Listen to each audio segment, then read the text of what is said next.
tentang mesej para nabi yang menyeru mereka untuk menyembah Allah. Itu betul.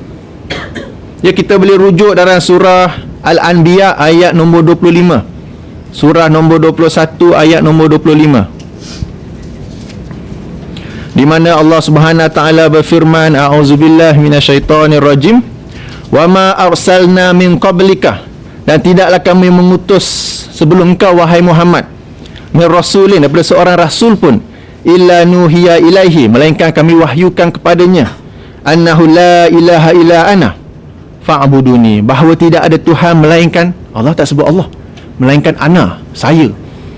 Saya tu saya macam mana tu? Saya yang dijelaskan oleh ayat lain. Quran menjelaskan Quran, iaitu surah Al-Ikhlas itu sendiri, iaitu ana yang mana? Ana yang memang satu, yang as-samad, yang lam yalid wa lam yulad wa lam yakul lahu kufuwan ahad. Kembali pada soalan tadi tu yang tentang para pengikut Nabi Musa alaihissalam. Ya, bila mereka tu membuat kesalahan menyembah patung, lalu mereka diberi hukuman untuk bunuh diri. Itu betul, hanya saja mengikut syariat Nabi Musa alaihissalam. Kalau mereka buat salah dan ingin bertaubat, cara bertaubat ialah bunuh diri. Berbeza dengan syariat umat Muhammad. Kalau kita buat salah, kita bertaubat, tak payah bunuh diri, tapi dengan cara-cara taubat yang semua kita tahu sekarang ni. So itu adalah khusus untuk syariat mereka. Itu bukan korban tu, itu bukan ibadah korban, itu syariat mereka untuk bertaubat. Cara taubat ialah bunuh diri. Macam orang Jepun lah, kalau buat salah bunuh diri. Ya, jadi itu bukan satu ibadah korban, tapi itu satu bentuk taubat bagi agama mereka. Sebab syariat mereka lain, syariat kita lain. Itu penjelasan saya dalam beberapa persoalan tadi. Ya, teruskan. Tak puas hati lagi, yes. Boleh saya banyak kita cek sekejap. Saya bersetuju, tak ada beza, dan saudara faham betul segala saudara Hafiz memahami dengan betul perkara tersebut. Itu essence dan penyembahan Tuhan, semua itu. Tapi bagaimana Tuhan, persoalan yang nak saya bawa, ya, itu kita faham dan betul, is correct, in essence pun itu, ya. Tetapi dalam bagaimana ini dimanifestasikan dalam sejarah, dalam suatu ini, ya, kita faham, kita itu betul itu, ya, itu kita tak salah faham itu, ya. Misalnya menyembah Tuhan, macam mana menyembah Tuhan?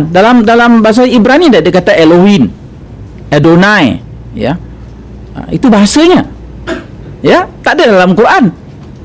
Rabbi tidak ada, ya, tapi disebut Elohim, Adonai. Itu nama-nama Tuhan yang disebut kepada orang-orang Yahudi, ya, itu dan jelas Yahudi ini tidak apa nama itu, ya. Begitu juga tentang bagaimana orang Kristian katakan dia syirik, dia marah, sanggup dia nak bunuh kita itu. Dia tak syirik. This is the highest form of tauhid, dia kata penjelasannya.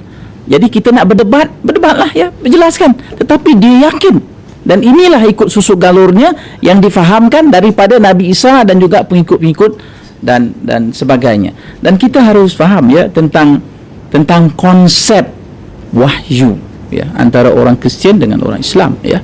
Wahyu kita itu ialah, orang kata dalam kata-kata. Wahyu itu adalah dalam kata-kata. The word make book, dia kata. Jadi kata-kata, ya. Tetapi wahyu itu, sebab itu wahyu bagi orang Kristian ialah Nabi Isa itu sendiri adalah wahyu. Oleh itu the God make flesh, itu teologi dia, itu faham yang muncul kemudian itu sebab ia harus sebagaimananya Quran itu mesti sampai kepada Nabiul Ummi, ya, nabi yang yang tak boleh membaca dan menulis, maknanya yang bersih daripada fahaman-fahaman lain. Oleh itu Nabi Isa itu bagi orang Kristian harus dilahirkan oleh Virgin Mary, ya. So dikatakan Immaculate Conception, maknanya tidak ada sebarang noda dengan kelahirannya itu. Jadi Isa Al-Masih itu adalah wahyu, ya. Bukan saja apa yang dikatakan itu wahyu kan tu. Dia itu sendiri wahyu. Itu kalau kita nak bandingnya. Itu sebab tak ada orang mempersoalkan Nabi Isa, bagaimana orang Islam tidak mempersoal itu. Jadi itu variation dalam teologi, ya. Itu orang Kristian faham. Itu bagaimana itu Tuhan akan jelaskan apa yang kita kemudian itu. Begitu juga dengan bangsa-bangsa yang lain, ya. Yang kita itu jelas esen itu Tuhan beritahu kepada kita, itulah dia. Ya. Itu dia. Tetapi bagaimana bentuknya, dalam bentuknya itu sampai kepada orang Cina, ya, sampai kepada orang India, ya, sebelum itu kita tidak tahu, ya. Kita tidak tahu.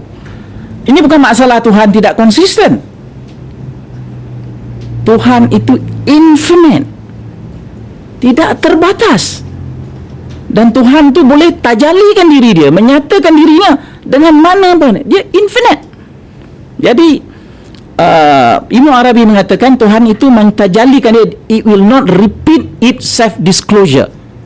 Maknanya unik, ya, kepada kaum ini unik, dia menceritakan dirinya. Dia tak ulang pada yang lain. Itu special. Untuk itu sebab setiap agama itu merasakan dirinya special. Apa dia? Orang Islam, agama terakhir, ya. Apa dia? Orang Yahudi, God chosen community, ya. Apa dia? Kepada orang Kristian, iaitu God make flesh, itu. Jadi ini berbeza-beza di segi teologi ini, ialah merupakan satu perkara yang siapa yang nak kaji, tetapi bagi orang Islam cukup untuk sampai salvation melalui mengikut Quran dan hadis. Itu kalau tak nak tahu lain, tak apa, ya. Itu cukup. Tak perlu tahu Kristian, tak tahu kompleksnya Trinity teologi, ataupun nak sampai nak memahami bagaimana orang Hindu ni syirik tak syirik. Orang ni kata ini semua Ananda Kuruswami kata yang Tuhan banyak-banyak ini dia sama dengan malaikat. Itu sebab dia tak mengatakan never translate devas into gods, kata. You should translate devas into angel, ya. Jadi dia tak kata. Jadi khususnya Advaita Vedanta misalnya, dia absolute oneness and absolute unity. Jadi bagaimana dibahasakan, dijelaskan kaum masing-masing itu ialah hak Tuhan, dan Tuhan itu menciptakan apa yang Ibn Arabi katakan yang tabitat, dia punya riset penerimaannya itu. Masyarakat itu bersedia menerima bentuk teologi dan juga tajalli Tuhan seperti itu kepada kaum-kaum. Tuhan itu mencipta satu umat tu dengan bentuk-bentuk dalam dirinya, dalam fitrahnya untuk menerima bentuk-bentuk tersebut, ya. Ini sebab saya dalam untuk menyebutkan untuk menjelaskan kepelbagaian agama yang dihuraikan oleh Ibn Arabi. Saya bacakan terjemahan yang dibuat oleh William Chittick terhadap beberapa ayat dalam Futuhat, ya. Saya tak sempat terjemah dalam bahasa Melayu, ya. Dia kata sini, the messenger was sent according to the diversity of times and variety of situation. Ya, Nabi-Nabi ikut masa lain dan juga variety situation, keadaan berlainan. Each of them confirm the truth of the others. Ya, semuanya confirm kan. Tetapi dia confirm itu dalam none of them differed whatsoever in roots by which they were supported and of which they spoke, even if ruling differed. Walaupun syariat amalannya berbeza, ya. The governing property differed. The governing property belong to the time and the situation, ya. Jadi bagaimana Tuhan menceritakan berita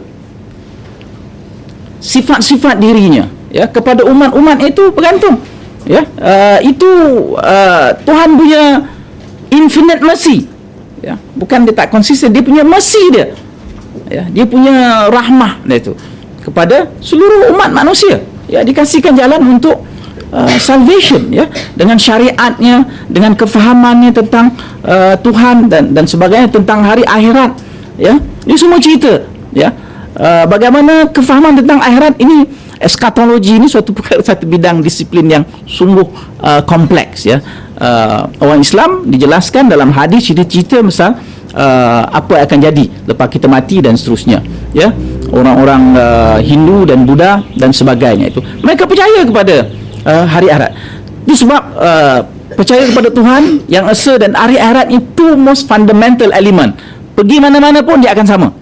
Ya. Saya pergi ke Korea.